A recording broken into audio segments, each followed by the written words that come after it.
மாணவர்கள் எவரும் போதைக்கு அடிமையாகாதீர்கள். அடிமையானவர்கள் மீண்டதாக சரித்திரமில்லை. எனவே உங்களையும் சமூகத்தையும் பாதுகாத்துக் கொள்ளுங்கள். உங்கள் நலன் கருதி கல்வி டிவி. 4000 திவ்ய பிரபந்தம். இன்றைய வகுப்பிலே நாங்கள் சைவ நெறி என்ற பாடப்பிரிவில் 10வது பாடத்தில் இருக்கிறோம். 4000 திவ்ய பிரபந்தம். 4000 திவ்ய பிரபந்தம் என்பது எங்களுடைய சைவ மரபிலே நாங்கள் வைணவ சமயம் என்று ஒரு சமயம் இருந்திருக்கிறோம். அந்த வைணவ சமயம் திருமாலை முழுமுதற் கடவுளாக கொண்டு வழிபடுகின்ற ஒரு சமயமாக இருந்திருக்கின்றது. சைவ சமயம், வைணவ சமயம் என்று இந்த 2 சமயங்களும் எங்களுடைய இந்து மதத்துக்குள்ளே அடங்குகின்ற சமயங்கள்லாம். அந்த வகையிலே இந்த 4000 பிரபந்தை ஆழ்வார்கள் பாடியிருக்கிறார்கள். எங்களுடைய சமய குரவர்கள் எவ்வாறு திருமுறைகளை பாடினார்களோ அதே மாதிரி இந்த ஆழ்வார்கள் என்று சொல்லப்படுகின்றவர்கள் திருமாலை முழுமுதற் கடவுளாக கொண்டு பிரபந்தங்களை இயற்றியிருக்கிறார்கள். அப்படிப்பட்ட அவர்கள் இயற்றிய அந்த பாடல்களின் தொகுப்பு தான் 4000 பிரபந்தம் என்று சொல்லப்படுகின்றன. அருமையான பாடல்கள், எங்களுடைய சைவ நாயன்மார்கள் பாடியது மாதிரியான அந்த பாடல்கள் அங்கே இருக்கின்றன. ஆகவே அவை திருமாலை பற்றி, திருமாலுடைய புகழை பற்றி பாடுகின்ற பாடல்களாக அமைகின்றது. அதை 4000 பிரபந்தம் என்று சொல்லுவார்கள். ஆகவே செடியாய வல்வினைகள் தீர்க்கும் திருமாலே, செடியாய வல்வினைகள் தீர்க்கும் திருமாலே, நெடியானே வெங்கடவா நின் கோயிலில் வாசல், அடியாரும் வானவரும் அறம்பெயரும் கிடந்தியங்கும், அடியாரும் வானவரும் அறம்பெயரும் கிடந்தியங்கும், படியாய் கிடந்து நின் பவளவாய் காண்பேரே. குலசேகர ஆழ்வார் பாடியிருக்கிறார். ஆழ்வார்கள் பலர். சைவ மரபிலேயே சிவனடியார்களாலே அருளப்பட்ட தேவாரம், திருவாசகம் முதலான அருட்பாக்களின் தொகுப்பு திருமுறை எனப்படுவது போல நாங்கள் திருமுறைகள் என்று சொல்லுகிறோம். தேவாரம், திருவாசகம் இவற்றை நாங்கள் திருமுறைகள் என்று வகுக்கிறோம். வைணவ மரபிலே திருமால் அடியார்களான ஆழ்வார்களால் அருளப்பட்ட திருப்பாடல்களில் தொகுப்பு 4000 பிரபந்தம். இப்படி இந்த ஆழ்வார்களுடைய தொகுப்பு, ஆழ்வார்கள் பாடிய பாடல்களுடைய தொகுப்பை 4000 பிரபந்தம் என்று சொல்லப்படுகின்றது.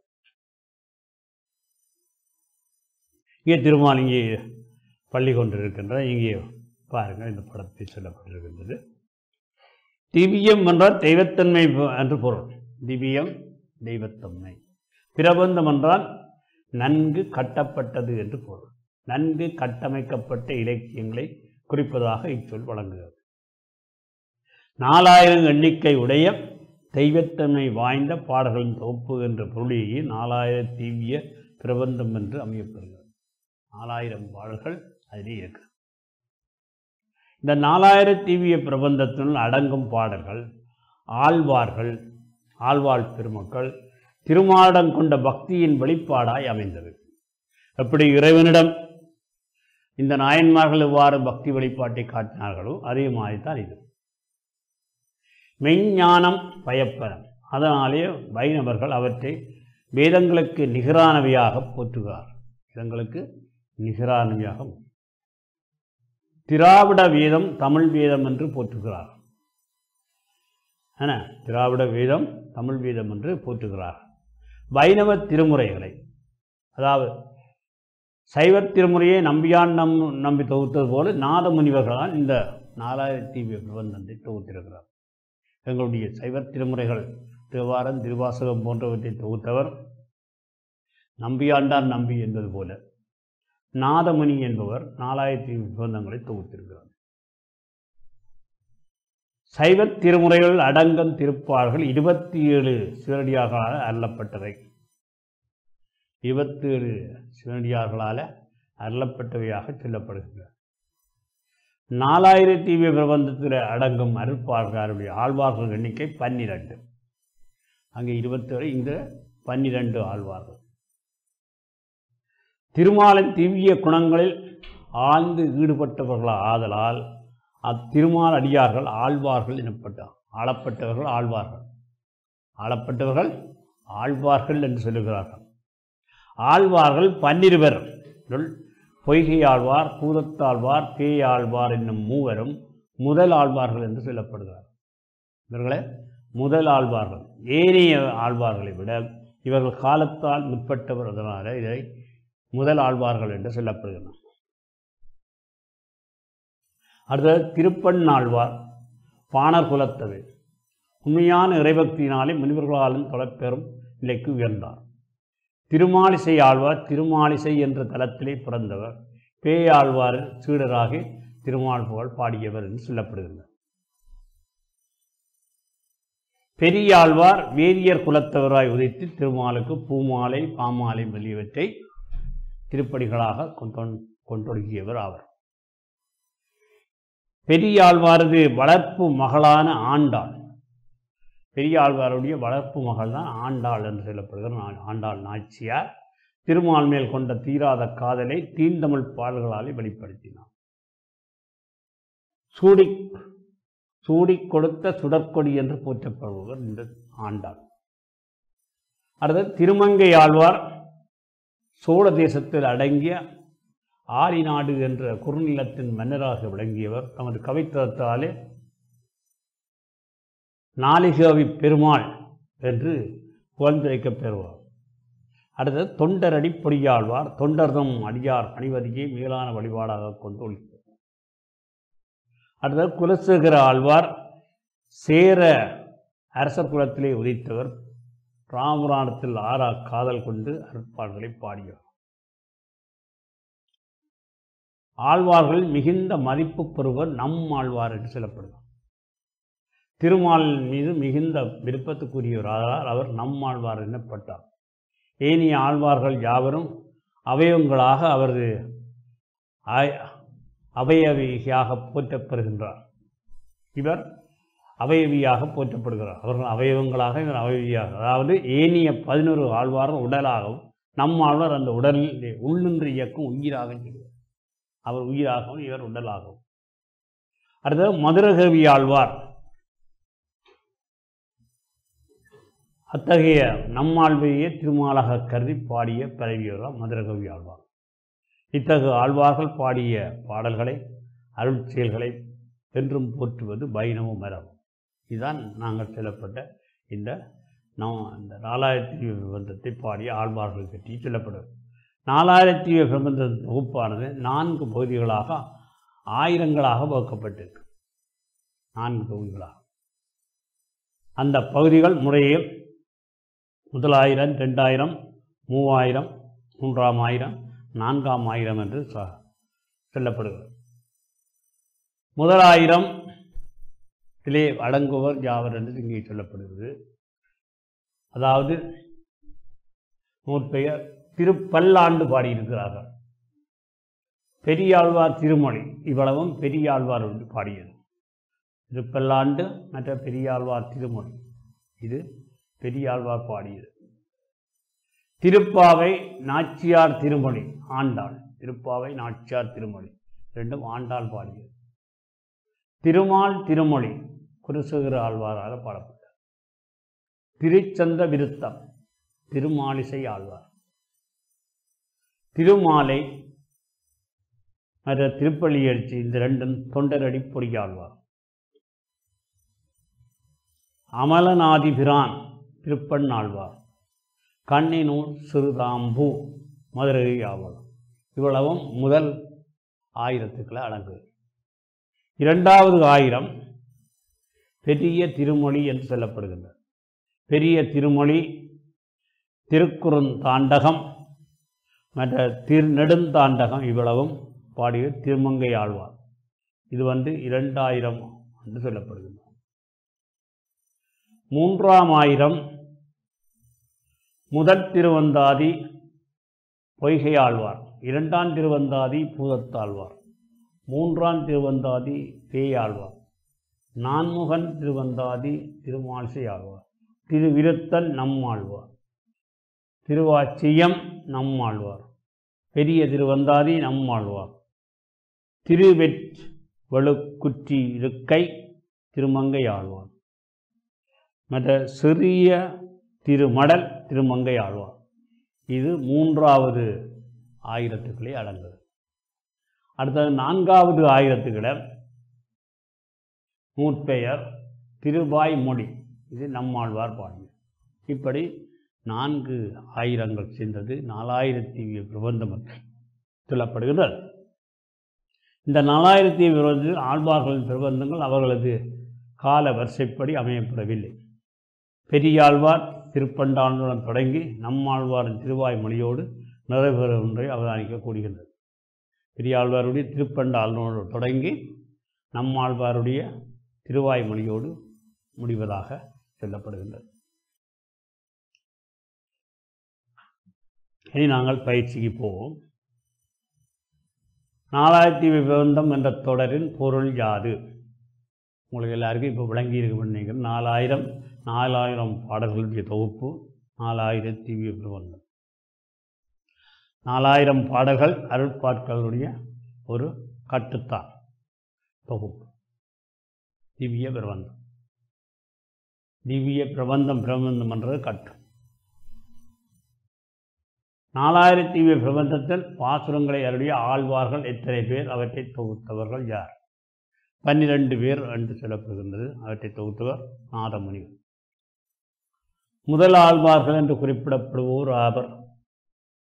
முதலிலே குறிப்பிடப்படுவோர் முதலாழ்வார்கள், அதாவது முதல் 1000 ஆழ்வார். நம்மாழ்வாருடைய சிறப்பு. நம்மாழ்வார் சிறப்பானவராக கருதப்படுகின்றார். அவர் திருமாலை குறித்து பாடிய பாடல்களால். நல்மாழ்வாரை திருமாலிசை ஆழ்வார் அவர் தெய்வமாக கருதி பாடியிருக்கிறதாக சொல்லப்படுகின்றார். இப்படி இந்த ஆழ்வார்கள் வெற்றிய பயிற்சி வினாக்களை நீங்கள் செய்து பார்க்கலாம். 4000 பிரபந்தத்திலிருந்து விரும்பிய 3 பாசுரங்களை தெரிந்து காட்சிப்படுத்துங்கள். இது 4000 பிரபந்தம் இல்லையே. இது நாங்கள் சென்ற வகுப்புலையும் பார்த்தோன்னா, அதனால் மேலமாக நாங்கள் பார்க்கிறோம். இப்பொழுது மங்கையர்க்கரசியார் என்ற பகுதியை பார்ப்போம். மங்கையர்க்கரசியார் உங்களுக்கு தெரியும், எங்களுடைய அடியார்கள், அதாவது சிவனடியார்களில் 63 நாயன்மார்கள் என்று சொல்லப்படுகின்ற சிவனடியார்கள் மங்கையர்க்கரசியார் சிறப்பான ஒரு பெண் அடியார்களில் ஒருவர். அவர் சைவ சமயத்தின் வளர்ச்சிக்காக பாடுபட்ட ஒருவராக கருதப்படுகிறார். அதனால் அவருடைய பெயர் அங்கே அதாவது எங்களுடைய திருப்பாடல்களிலே இடம்பெற்றிருக்கின்றது. அதாவது ஞானசம்பந்தருடைய பாடல்களில் மங்கையர்க்கரசி வளர்வோம் பாவையர் என்று சொல்லப்படுகின்றது. சைவ சமயத்தின் வளர்ச்சிக்காக அருந்தொண்டாற்றியவர்கள் பலர். அவர்கள் பெரும்பாலான ஆண்களாயினும் பெண்களாயினும் பெண்களும் அடங்குவார்கள். ஆண்களும் அடங்குகிறார்கள், பெண்களும் அடங்குகிறார்கள். அவர்கள் பணிக்கு உறுதுணையாக வழங்கி இருக்கிறார்கள். ஆனால் சில பெண்ணடியார்கள் மிகுந்த ஆளுமையோடு முன்னணியிலே நின்று பணியாற்றி இருக்கிறார். காரைக்கால் அம்மையார், திலகவதியார், மங்கையர்க்கரசியார் முதலானவர்கள் இத்தகைய முன்னணியிலே நின்று பெரும் பணியாற்றியிருக்கிறார்கள். காரைக்கால் அம்மையார் பதிகம் பாடும் முன்னோடி என்று போற்றப்படுகிறார். அவர்தான் முதலாக இந்த பதிகங்களை பாடுகின்ற முன்னோடியாக கருதப்படுகிறார். சமண சமயம் சார்ந்த மர்ணீக்கியாரை மீளவும் சைவ மார்க்கத்துக்கு கொண்டு வருவதில் முன்னின்று உழைத்த திலகவதியார் அவரை சமண சமயத்திலிருந்து மீட்டு சைவனாக ஆற்றுவதில் அவர் பெரும் பங்கு ஆற்றியிருக்கிறார். இவர் இல்லையே நாவுக்கரசர் இல்லை என்று சொல்லத்தக்க அளவுக்கு அவரது மன முக்கியத்துவம் வாய்ந்தது. இவ்வாறு சைவன் நலிந்திருந்த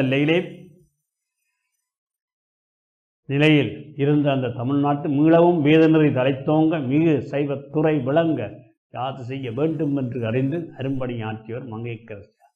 அவரது வரலாற்றை ஆளுமையை நாங்கள் அறிந்து கொள்வோம். அவரை பற்றிய செய்தி தான் உங்களுக்கு எல்லோருக்கும் தெரிந்த விஷயம். சோழவள நாட்டிலே மணிமணி சோழன் அரசாண்டு வருகிறான். அவன் சிறந்த சிவபக்தி வாய்ந்தவன். அவன் செய்த புண்ணியத்தின் பயனாக மங்கையர்க்கரசியார் அவனுக்கு மகளாக பிறந்தார். மங்கையர்க்கரசியார் இளமையிலே சகல கலைகளையும் கற்று அறிவு ஒழுக்கங்களில் சிறந்து விளங்கினார்.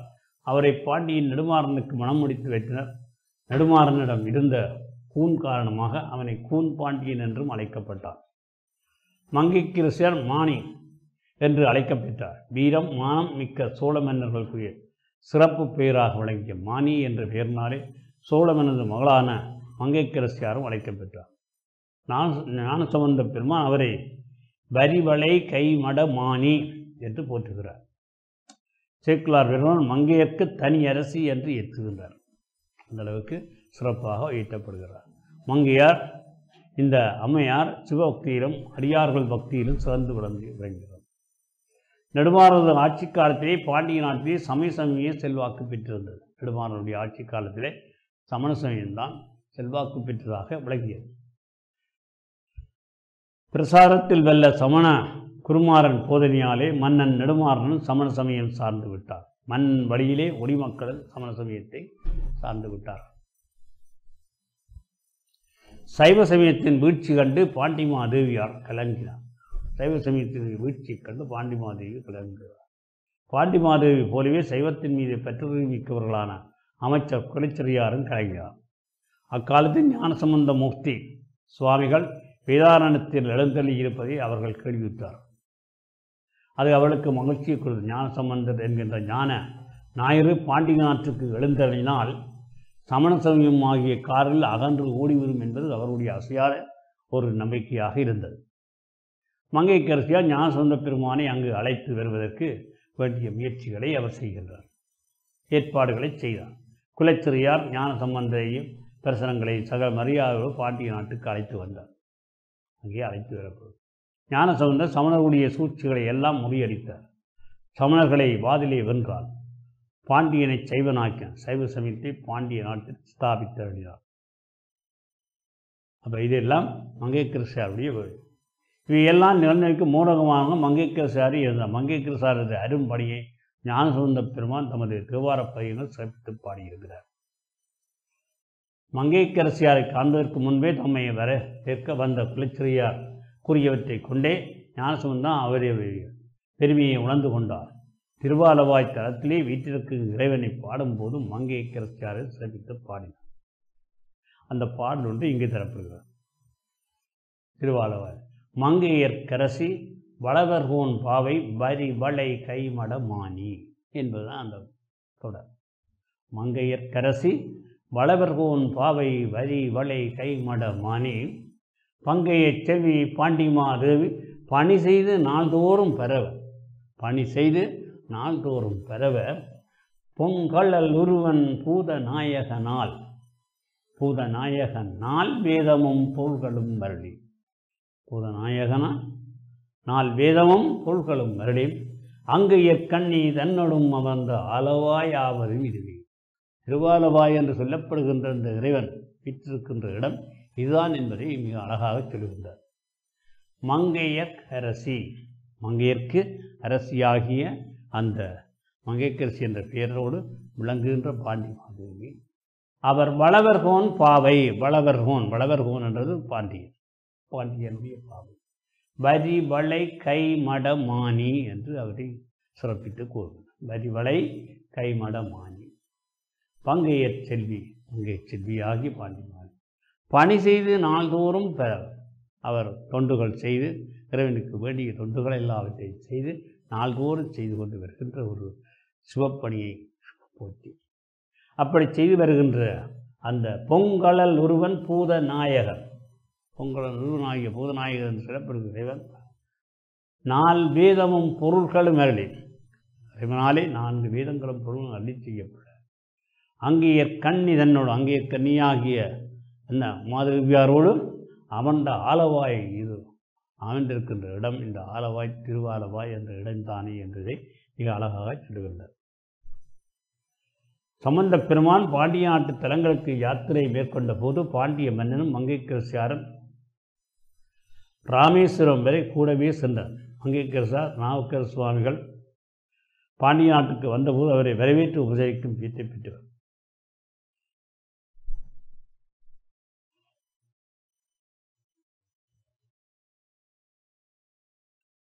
நாங்கள் இந்த பயிற்சியை பாருங்கள். பின்னர் வினாக்களுக்கு விடை தருகிறது. சைவ சமய வளர்ச்சிக்கு அருந்தொற்றாற்றிய பெண்ணடியார்கள் யாவர் இங்கே சொல்லப்பட்டது. அங்கே காரைக்கால் அம்மையார், திலகவதியார், மங்கையர்க்கரசியார், பெண்ணடியார். பாண்டிய நாட்டில் சைவ சமயம் வீழ்ச்சி விட்டவைக்கு காரணம் அங்கே சமண சமயம் வலுவாக பரவி மன்னனும் சமய சமயத்துக்கு மாறியதுனாலே அங்கே வீழ்ச்சி விட்டு சைவம் வீழ்ச்சி விட்டு பாண்டிய நாட்டிலே சமண சமயம் நிலவிய போது ஞானசம்பந்தர் எழுந்தருளியிருந்த இடம் அங்கே வேதாரண்யத்திலே அவர் எழுந்தருளியிருந்தார் என்று சொல்லப்படுகிறார். மங்கைக்கரசியாரை சம்பந்த பெருமான் எவ்வாறு போற்றுகிறார்? அதான் மங்கைக்கரசி வளவர்கோன் பாவை பரிவளை கைமட மானி என்று போற்றுகிறார். அவரை சேக்கிழார் பெருமான் எவ்வாறு போற்றுகிறார்? என்ன சேக்கிழார் பெருமானம் அவரை மங்கைக்கரசி என்று என்ன போற்றப்படுகின்றார். பாண்டிய நாட்டிலே ஞானசம்பந்தர் சைவ சமயத்தை மீண்டும் எவ்வாறு ஸ்தாபித்தார் என்று அங்கே சமணர்களோடு வாது செய்து சமணர்கள் அந்த வாதிலை வென்று சமணர்களுடைய அந்த அவர்கள் இட்ட அந்த வாதங்களை எல்லாவற்றையும் ஏற்று அதிலே வென்று சைவ சமயத்தை நிலைநாட்டினார். அதனாலே பாண்டியமன் சமணனாக இருந்த பாண்டியமன்னையும் பிறகு சைவனாக்கி மக்களையும் சைவனாக மாற்றிய பெருமை தான் அவருக்கு. மங்கைக்கரசி ஆளுமை எவ்வாறு பண்ணார் அவர்? ஏனென்னு சொன்னால் அவருடைய இவ்வளவு செயல்பாடுக்கு மூல காரணமாக இருந்தது மங்கைக்கரசியார் தான். மங்கைக்கரசியார் தான் இங்கே இந்த சைவன் நிலை கொண்டு போகின்றதே அதனை மீட்டெடுக்க வேண்டும் என்ற அந்த எண்ணத்தை அவர் உருவாக்கி குலச்சிறையார் என்ற அந்த அமைச்சர் ஊடாக ஞானசம்பந்தரை வரவழைத்து அவரை வரவழைத்து மட்டுமல்லாமல் பாண்டியனுக்கு அறிமுகமாக்கி பாண்டியனுக்கும் சமணனாக மாறிய பாண்டியனை செவனாக மாற்றுவதற்கு எல்லாவற்றுக்கும் அத்தோடு அந்த மக்களையும் செவர்களாக மாற்றுவதில் பின்னென்று உழைத்தவர் இந்த மங்கைக்கரசியார் என்பது அவருடைய ஆளுமை.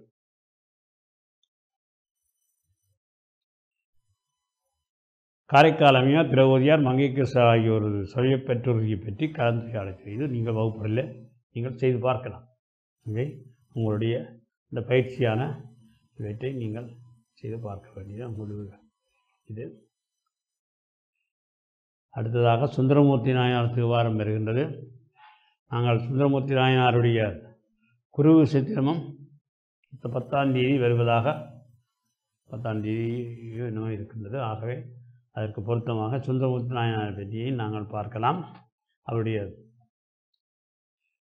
எங்களுக்கு சமயக்குறவர்களில் சுந்தரமூர்த்தி நாயனாரும் மிக முக்கியமான ஒருவர். சமயக்குறவர்கள் 4 என்று சொல்லப்படுகின்றது. 4 சுந்தரமூர்த்தி நாயனார் ஒருவர்.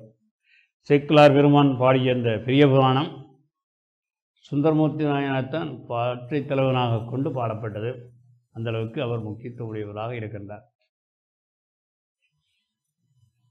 சுந்தரமூர்த்தி நாயனார் திருவெற்றியூரிலே வாழ்ந்து வந்தார் என்று சொல்லப்படுகின்றது. அவருடைய தேவாரத்தை நாங்கள் இப்பொழுது பார்க்க போகிறோம்.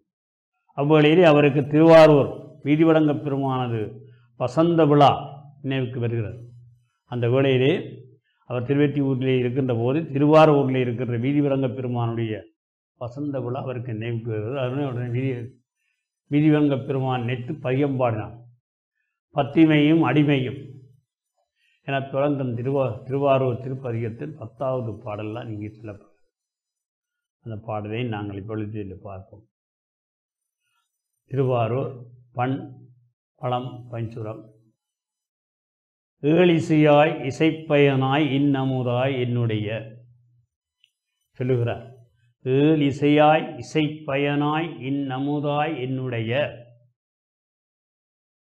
தோழனுமாய் யான் செய்யும் துரிசுகளுக்கு உடனாகி நான் செய்யும் துரிசுகளுக்கு உடனாகி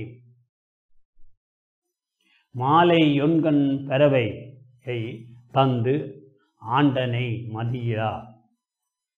மாலை ஒன்கண் பறவையை தந்து ஆண்டனை மதியிலா. ஏழையோன் பிரிந்திருக்கேன் என் ஆரூர் இறைவனியே. இளையோன் பிரிந்திருக்கேன் என் ஆரூர் இறைவனியே என்று சொல்லி அவர் மிக அழகாக அந்த பாடலை பாடுகின்றார். பாருங்கள். 7 சுரங்களாக அமையப்பெற்ற இசையாகவும் இறைவன் அப்படித்தான் 7 இசையாய் என்று சொல்லு. 7 சுரங்களால் அமையப்பட்ட இசையாக இருப்பவனும் இறைவன். அந்த இசையின் பயனாகவும் 7 இசையாய் இசைப்பயனாய் என்று சொல்லி பதிய பயனாகவும் இனிமைமிக்க அமுதாகவும் சொல்லுகிறார். இன்னமுதாய் என்று சொல்லுகிறார். அமுதாகவும் என்று சொல்லி எனக்கு உருவையுடைய தோழனாகவும் இவர் இறைவனுக்கு தோழனாக இவர் இருந்தவர். இறைவன் இவருக்கு தோழன். நண்பனாகத்தான் அங்கே காணப்படுகிறார். அந்த நட்புரிமையோடு தான் அவர் பேசுகிறார். இறைவருக்கு தோழர், உரிமையுடைய தோழனாகவும் விளங்கி யான் செய்யும் குறும்புகளுக்கெல்லாம் உடன்பட்டு, நான் செய்கின்ற குறும்புகள் அதான் இங்கே சொல்லுகிறார். யான் செய்யும் துரிசுகளுக்கு உடனாகி, துரிசுகள் இருந்த குறும்புகள் என்னென்னு சொன்னால், இவர் பல்வேறு குலப்படிகளெல்லாம் விட்டிருக்கிறார். அதுகளுக்கெல்லாம் இந்த இறைவன் துணையாக இருந்திருக்கிறார். அதுதான் சொல்கிறார். குறும்புகளுக்கெல்லாம் உடன்பட்டு என்று அழகிய ஒளி பொருந்திய கண்களுடைய பறவையை எனக்கு மணியாளாக்கி தரும். அதைத்தான் சொல்லுகிறார். திருதற்கு உடனாகி மாலை ஒன்கண் பறவையை தந்து, பறவையாரை தனக்கு மணியாளாக தந்து, ஆண்டனை என்னை ஆட்கொண்டாய் மதியிலா தந்து என்னை ஆட்கொண்டவருடைய திருவாரூர் பெருமானை விட்டு அறிவில்லாத ஏழையாகிய யான் பிரிந்திருக்கின்றேனே, அறிவில்லாத ஏழையாகிய நான் பிரிந்திருக்கின்றேன் என்று அவர் பாடுகின்றார். பிரிந்திருக்க மாட்டேன், ஆண்டனை மதியிலா ஏழையின் பிரிந்திருக்கேன் என் ஆறுகிற இறைவனே, என்னுடைய இறைவனை பிரிந்திருக்க ஏனே, இங்கே பிரிந்திருக்கிறேனே, நான் உடனே வர வேணும் என்று சொல்லுகிறார். அந்த மாதிரி அந்த பாடலை பாடி அறிகின்றார். அதில் இன்னொரு பாடலும் வருகின்றது. சுந்தரமூர்த்தி நாயனார் பல தலங்களை தரிசித்தவில் காவிரியாற்றின் தென்கரையைச் சேர்ந்த கரையூரில் உள்ள திருப்பாண்டு கொடுமுடி என்ற திருக்கோயிலை வந்தடைந்தார். அங்கே பன்மொழி அம்மையாரோடு எழுந்தளிக்கும் கொடுமுடி நாதரையை முழிந்து வணங்கி எழுந்தார். இறைவனை மறக்க வண்ணா மதத்தினராய் பாடல்கள் தூரும் திருவேந்தெடுத்து அமைந்த திருப்பதிகம் ஒன்றை பாடியிருந்தார். அதனாலே அது நமச்சிவாய திருப்பதிகம் என்று போற்றப்படும். அப்பதிகத்தின் முதற் பாடல் இங்கே வருகிறது. திருப்பாண்டி கொடுமுடி என்ற இடத்திலே பழஞ்சுரம் பழம் பஞ்சுரம் என்று சொல்லப்படுகின்ற பண்ணிலே பாடப்பட்ட பாடல். மற்றும் பெற்று எனக்கு இன்றி இன் திருப்பாதமே மனம் பாவித்தேன். மற்றும் பெற்று எனக்கு இன்றி நின் திருப்பாதமே மனம் பாவினேன். பெற்றலும் பிறந்தேன் இனி பிறவாத தன்மை வந்தெய்தினேன். கற்றவர் தொழும் தேர்த்தும் சீர்க்கரை பாண்டு கொடுமுடி நற்றவா உன்னை நான் மறைக்கின சொல்லு நான் நமச்சிவாயவே. நமச்சிவாய பதிகம் பாடியிருக்கிறார். மற்றும் பற்று என்ற அந்த மற்றும் பற்று எனக்கு இன்றி கற்றவர் தொழுது வணங்குகின்ற சிறப்புடைய கரையூரிலே திருப்பாண்டிக்குடி என்ற கோயிலில் எழுந்தள்ளியிருக்கின்ற நல்ல தவ வடிவினே நான் வேறு எந்த பற்றும் அற்றவனாய் வேறு எந்த பற்றும் என்றதான் அற்றவனாய் உனது திருவடியை மனதிலே பற்றி கொண்டேன். உன்னுடைய திருவடியை நான் பற்றி கொண்டேன். அத்தகைய பேற்றோடு இப்பிறவியை பெற்ற யான் மீண்டும் பிறவாத நிலையை எய்த பெற்றேன். நான் மீண்டும் பிறவாத நிலையை நான் இப்பொழுது எழுதியிருக்கிறேன். நான் உன்னை ஒருவேளை மறந்தால் என்னுடைய நாவானது நமச்சிவாய எண்ணம் உனது திருமானத்தை மறவாது சொல்லும் என்று சொல்லி நமச்சிவாய பதிகத்தை பாடுகின்றார். மற்றும் பேற்றனை கின்றனின் திருப்பாதமே நான் பாவிதேன். பெற்றலும் பிறந்தேன் இனி பிறவாத தன்மை வந்தெய்தினேன். இனி பிறவாத தன்மையை நான் வந்தெய்தினேன். கற்றவர் தொழும் தேசத்தின் சீர்கரை ஊர் பாண்டி கொடுமுடி நற்றவா உன்னை நான் மறக்கினும் சொல்லு நான் நமச்சிவாயவே என்று பாடுகின்றார். ஆகவே இங்கே அவர் என்ன சொல்லுகின்றார் என்று சொன்னால், நான் வேறு எந்த பற்றும் அற்றவனாக உனது திருவடியை மதிலே பற்றி கொண்டு இருக்கின்றேன்.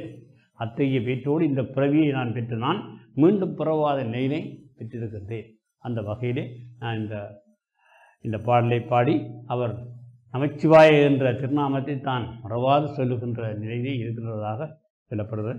இத்தோடு இந்த வகுப்பை இதோடு நிறுத்துவோம். அடுத்த வகுப்பில் இந்த பயிற்சிகளை பார்த்து கொண்டு போகலாம். பயிற்சிகளை நீங்கள் செய்து பாருங்கள். பயிற்சிகளை நீங்கள் செய்து பார்த்தீங்கன்னா அது முடியும். நன்றி.